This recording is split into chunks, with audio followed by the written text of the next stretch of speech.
Antara pelajaran yang pernah disampaikan oleh Nabi yang diajarkan kepada Mu'adz bin Jabal, ya Mu'adz, atau kama qala Rasulullah sallallahu alaihi wasallam, wahai Mu'adz, u'allimuka du'aan, aku akan ajarkan kepadamu suatu doa. Ya, dan jelas kalimatnya, bisa mengentaskan kesulitanmu, utang-utangmu, dain kalimatnya itu, walaupun itu sebesar Jabal Uhud, gunung Uhud. Masya Allah. Ya, Mu'adz, maukah engkau aku ajarkan satu doa yang kalau engkau baca itu, engkau punya utang, terjebak dalam satu kondisi, ya, walaupun sebesar gunung Uhud, Allah akan melapangkannya. Ya, teman-teman yang pernah umrah, pernah haji, tahulah seperti apa gunung Uhud itu. Ya, panjangnya luar biasa dan seterusnya. Itu ilustrasi. Ya, bukan berarti harus segunung Uhud begitu. Gambarannya sebanyak apapun, kalau benar-benar kita terkoneksi dengan Allah, bukankah Allah Maha Kaya, Maha segalanya, yang mudah mengangkat, mudah menurunkan, mudah memberi, mudah juga menghilangkan sesuatu, mengangkat yang baik, memberi yang baik, menghilangkan yang buruk, gitu kan? Dan seterusnya. Maka Mu'adz tentu mengiyakan, dan Nabi kemudian sallallahu alaihi wasallam memberikan petunjuk doanya, gitu kan? Maka beliau memulai dengan Allahumma, gitu kan? Kalau kita baca ayatnya kan qulillahumma, ya. Nah, kita bisa bacakan langsung potong dari kata Allahumma, ya, berdasarkan pengajaran dari Nabi sallallahu alaihi wasallam kepada Mu'adz bin Jabal. Itu bisa dicek di hadisnya. Allahumma malikal mulki. Coba buka mushafnya, ya. Buka mushafnya. Teman-teman buka mushaf ini, mushaf masing-masing di rumah, cari Quran surah ketiga Ali Imran ayat 26. Kan kata kulnya di situ, kalau kita baca Quran harus dibaca semuanya, qulillahumma. Tapi kul itu kan katakan, ya, perintah Allah kepada Rasulullah. Nah, kita bisa dalam konteks berdoa, kita bisa langsung bacakan dari Allahumma-nya. Allahumma malikal mulki. Saya ulang, ya. Allahumma malikal mulki tu'til mulka man tasha' wa tanzi'ul mulka mimman tasha' wa tu'izzu man tasha' wa tudhillu man tasha' biyadikal khair innaka 'ala kulli syai'in qadir. Jadi dimulainya dari Allahumma-nya sampai ke ujung ayatnya. Sudah? Dah, ya. Kemudian teruskan Rahmanad dunya, Rahmanad dunya. Saya tulis, ya, teman-teman itu bisa screenshot, ya. Rahmanad dunya wal akhirah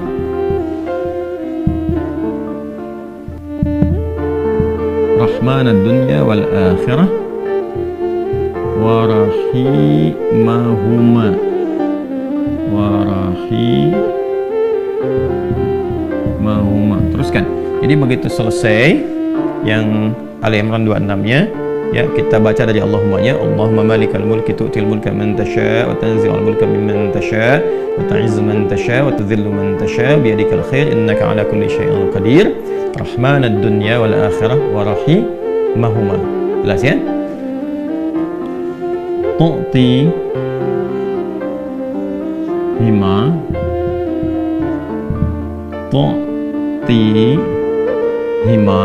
kan, man tasha,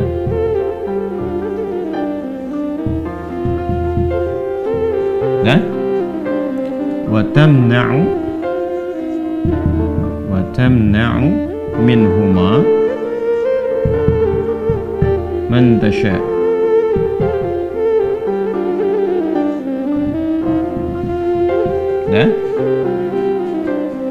Sudah?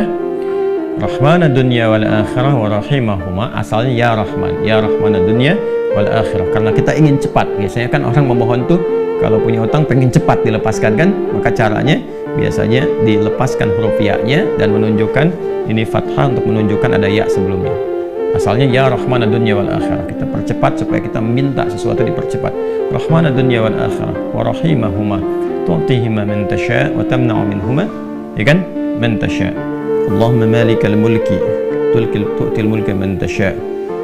Ya Allah yang menggenggam segenap kekuasaan, Engkau memberikan kekuasaan pada siapa yang Engkau kehendaki. Wa tanzi'ul mulka mimman tasha', dan juga mencabut, mengambil kekuasaan dari siapa yang Engkau kehendaki. Wa tu'izzu man tasha', Engkau mengagungkan, mengangkat siapa yang Engkau kehendaki. Wa tudhillu man tasha', dan Engkau bahkan merendahkan di antara makhlukmu yang Engkau kehendaki sesuai dengan hukum-hukummu. Biyadikal khair, segala ketetapan kebaikan dan segala kemuliaan ada dalam ketetapanmu. Innaka 'ala kulli syai'in qadir, hanya Engkau yang paling kuasa untuk menetapkan segala hal. Rahmanad dunya wal akhirah. Ya Allah, maha pengasih yang sempurna kasihnya dalam urusan dunia dan akhirat. Wa rahimahuma, dan sempurna kasih sayangnya dalam segala urusan dunia dan akhirat. Tu'tihi man tasya, engkau memberi siapapun baik di langit ataupun di bumi kepada siapa yang kau kehendaki. Wa tamna'u minhum man tasya, engkau pun bisa mencegah apapun terjadi bagi siapapun makhlukmu di langit ataupun di bumi. Jadi kita mengambil dua hal nih, yang baik Allah kasih, dari yang buruk-buruk dicegah, ya kan? Kemudian ini yang paling indah, aghnini bi rahmatika, ya Allah lapangkan aku. Aghni itu dari kata ghina, aghna yughni, aghni asal katanya dari kata ghina, sesuatu yang lapang dari segi harta, kayakan. Kadang diambil majas untuk mengayakkan hati. Di sini maksudnya ke materi. Kayakan aku ya Allah, berikan aku kecukupan yang melapangkan aku, ya kan, dari urusan-urusanku. Maksudnya ini terkait hutang. Bi rahmatika, dengan rahmatmu. Ya ini bahasanya indah sekali, ini balaghahnya tinggi banget ya. Ya kalau kita ambil ke bahasa kita kan begini. Ya Allah, yang paling sayangkan engkau, yang paling punya kan engkau, yang menguasai dunia dan akhirat kan engkau, yang memiliki kebaikan kan engkau, yang mencegah dari segala yang sulit pun kan engkau, yang punya solusi semuanya engkau. Maka dengan kepasrahanku kepadamu dan pengakuanku atas semua rahmat dan kekuasaan keagungan yang engkau miliki, aku memohon dengan rahmatmu, dengan kasihmu, hanya engkau yang sayang ya Allah, yang bisa menyelesaikan urusanku. Ya, dan dengan rahmatku aku mohon yang bisa melapangkan keadaan hartaku untuk melunasi hutang-hutangku. Kalau aku memohon kepadamu saja dengan segala kasih sayangmu, kepada sifat sayangmu, ya kan? Kalau aku memohon dengan segala sayangmu belum kau kabulkan, maka kepada siapa lagi aku mesti mohon? Sedangkan kau yang paling sayang kepadaku. Kalau yang paling sayang saya tidak memberi, lantas kepada siapa saja? Ya, kepada siapa lagi aku mesti memohon? Maka aku mohon ya Allah, lapangkan keadaan diriku dengan sayangmu itu, sehingga aku tidak memohon dan meminta lagi kepada selainmu. Ini ya, aghnini bi rahmatika an rahmatin man siwak.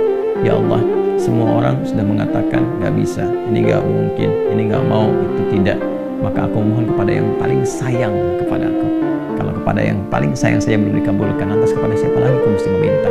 Mohon lapangkan diriku dan berikan aku kekuatan, sehingga dengan rahmatmu aku tidak meminta kepada siapapun selainmu. Ini indah banget nih kalau kita turunkan dalam bentuk pemaknaan yang balaghahnya. Ini teman-teman doanya. Ya. Setelah itu akhirnya dengan Al-Fatihah. Fatihah itu pahalanya banyak banget kan? Di antara namanya selain pahala itu juga ada fungsi-fungsi fadilahnya, keutamaannya. Ya, apa di antara fungsi keutamaan fadilah itu disebut juga dengan Al-Kafi, Asy-Syafi, yang mencukupkan segala hal. Ya kan? Yang dengan izin Allah bisa menyembuhkan, karena intisari Quran itu ada di Al-Fatihah. Maka diakhiri dengan Al-Fatihah, kemudian setelah itu tutup dengan sholawat. Tutup dengan sholawat. Dan nanti ada hadis lain yang mengajarkan kaitan antara hutang dengan memperbanyak sholawat kepada Nabi Muhammad SAW. Ya. Nah, sholawat ini juga penting teman-teman sekalian, diperbanyak di akhir ya. Jadi setelah baca tadi Quran, surat Nuh, Ali Imran, ya istighfar dulu. Jadi kalau kita rumuskan kan ketemu 5 kan. Ya, dari mulai kita istighfar dulu dengan segala ketulusan, dalilnya surat Nuh itu, kemudian di surah Ali Imran kita bacakan, terus praktek doanya kita temukan.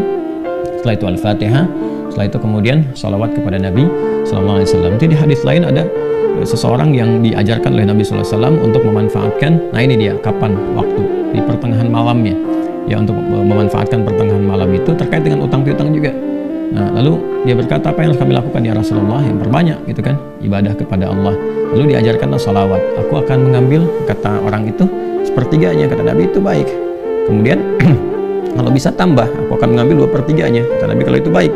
Lalu kalau bisa tambah, aku akan mengambil keseluruhannya. Ketika orang itu menghidupkan salawat di akhir-akhir malam itu, ya maka Nabi SAW langsung berkomentar, maka Allah akan mencukupkan, bahkan melebihkan apapun yang kamu rasakan gitu ya, yang kamu hadapi. Nah, itu beberapa ulama menempatkan bab itu dalam pengentasan utang piutang. Jadi kalau kita ketemulah kemudian di sana 5 bagian, yang kelimanya ditutup dengan keadaan ini kapan, itu waktunya tengah malam, dan ditunaikan, diawali dengan sholat dulu untuk mengoneksikan diri kita kepada Allah Subhanahu wa Ta'ala. Jadi kalau Anda bertanya kapan ini dibacakan, ya saya ulangi, kapan ini dibacakan, yang paling pokoknya adalah di pertengahan malam, di 1/3 malam. Jadi bangun malam hari supaya ada getaran kejiwanya lebih cepat mengamalkan Quran. Surah Al-Muzammil itu surah 73 ya, di ayat yang ke-6, inna nasyi'atal laili hiya asyaddu wat'aw wa aqwamu qila. Bangun malam itu bacaannya menyentuh kepada jiwa, lebih mudah mendapatkan kekhusyuan. Jadi sepertiga malam bangun, istighfar, gitu kan. Ya, setelah sholat kita supaya bangun konektivitas dulu. Sholat itu kan kalau sudah bagus khusyuk, konektivitasnya tinggi. Setelah itu baru diistighfari, istighfar menjelang sahar. Ya, wabil asharihum yastaghfirun, menjelang sahar mereka banyak istighfar. Nah, kalau sudah beristighfar itu Masya Allah nanti di Quran surah ketiga ayat 17 itu nanti akan diberikan oleh Allah 4 kekuatan yang bersanding dengan orang istighfar. As-sabirina was-sadiqina wal-qanitina wal-munfiqina wal-mustaghfirina bil ashar. Punya kekuatan untuk sabar, punya kekuatan untuk membenarkan ajaran Quran dan mengamalkannya. Kemudian apa lagi? Qanitin, khusyuk ibadah. Orang yang biasa bangun malam istighfar di ujung malam tuh lebih khusyuk ibadahnya. Nanti wal munfiqin, bisa jadi rajin infak, setara itu. 4 itu bisa setara. Jadi orang yang istighfar, pemahaman pertamanya bisa setara amalnya dengan orang yang rajin infak, yang khusyuk ibadah, orang yang membenarkan isi kitab dan mengamalkan, serta orang sabar. Pemahaman berikutnya adalah mendapatkan 4 keutamaan ini. Bisa rajin infak. Bagaimana bisa infak kalau nggak ada yang diinfaki? Ya, makanya itu satu-satunya juga yang menguatkan kembali bahwa ketika bisa istighfar dipraktekkan di ujung malam, wabil asharihum yastaghfirun. Kapan istighfarnya? Setelah tahajud. Dari mana taunya? Quran surah 51 dari ayat ke-15 sampai ke-18. Innal muttaqina fi jannati wa 'uyun akhidina ma atahum rabbuhum innahum kanu qabla dzalika muhsinin. Ayat 17-nya, kanu qalila minal laili ma yahja'un. Kan mereka itu orang-orang yang sedikit tidurnya, maksudnya menghidupkan malam, rajin tahajud. Setelah itu apa? Wabil asharihum yastaghfirun. Menjelang waktu sahar, sepertiga malam ke waktu sahar, ya dekat-dekat ke fajar dia banyak istighfar. Nah, saat istighfar itulah dia dapatkan sampai hatinya khusyuk, baru bacakan ini. Ya Allahumma malikal mulki tu'til mulka man tasha' wa tanzi'ul mulka mimman tasha' wa tu'izzu man tasha' wa tudhillu man tasha' bi yadikal khair innaka 'ala kulli syai'in qadir. Rahmanad dunya wal akhirah. Itu tulisan di sana. Wa rahimahuma tu'tihuma man tasha' wa tamna'u minhum man tasha'. Kemudian teruskan langsung ke bawah. Aghdini bi rahmatika an rahmati man siwa. Minta kepada Allah. Ya, setelah itu boleh sertakan kemudian bahasa-bahasa kita minta. Terus baca Al-Fatihah, tutup dengan salawat kepada Rasulullah sallallahu alaihi wasallam. Ya, itu dibiasakan. Nah, sampai mendapatkan kekuatan, tapi bukan berarti tidak berikhtiar. Setelah itu ikhtiar tetap. Ya, tetap berikhtiar. Ya, bagaimana cara berikhtiarnya? Ya, tapi bisa kita bekerja dengan baik. Kalau nggak ada modal sama sekali, misalnya kita berikhtiar itu dengan amal kebaikan. Datang ke masjid, berusaha rapi-rapi, gitu kan? Kemudian kita lihat ke DKM-nya, misalnya mengajukan dulu permintaan. Nggak usah banyak-banyak pinjamnya. Pinjamlah misalnya 100.000, 200.000 atau 500.000. Kemudian setelah itu cari peluang-peluang, misalnya di majelis-majelis ilmu kan banyak orang belajar itu. Ya, belilah modal tertentu, beli makanan atau minuman. Terus kontak ke DKM-nya, sampaikan. Ya, supaya nanti ada sinergi antara jamaah dengan yang dagang. Bicara dengan baik-baik sehingga nanti diumumkan. Ustadznya juga menyampaikan, berikan kelapangan kepada teman-teman yang sedang misalnya mencari rezeki berjualan, dapat dari situ, tambahkan lagi berdoa. Bisa jadi tiba-tiba Allah berkehendak menggerakkan orang-orang tertentu yang baik dan sebagainya. Ya kan? Jadi bukan datang ke ustadz untuk melunasi utangnya. Saya lihat beberapa teman-teman tuh kalau minta, saya terjebak riba gini, gimana solusinya? Mau minjam, mau minta dilunasin. Teman-teman saya itu udah tugasnya ngajar. Kalau antum tanya doa saya jawab, tapi ya, kalau urusan dunia carilah gitu kan, terkait dengan dunianya. Bisa antum ke Basnas, bisa ke bagian DKM masjid, bisa ke teman-teman pengusaha yang muslim yang baik-baik ya. Kalau saya kan ngajar gitu. Ya, kalau ada alhamdulillah, kalau ada gitu kan. Ya, kalau yang sifatnya terkait dengan bimbingan itu lebih utama.